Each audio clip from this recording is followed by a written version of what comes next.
Here's EPIK app, which was famous for AI yearbook filters. So now you can use AI Christmas filters. Hype yourself up for the holidays with fun Christmas themed photos, and then you can just try now. Here you can choose the package and just tap continue. You can see, actually I really advise you to read these examples. Good photo examples, bad photo examples, and then you need to upload 812 selfies, which you can just select.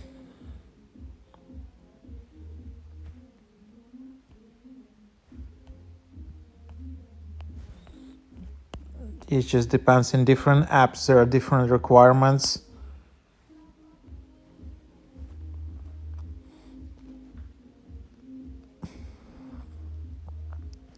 Select your gender and just tap generate, and then you need to pay $4 for AI Christmas early bird.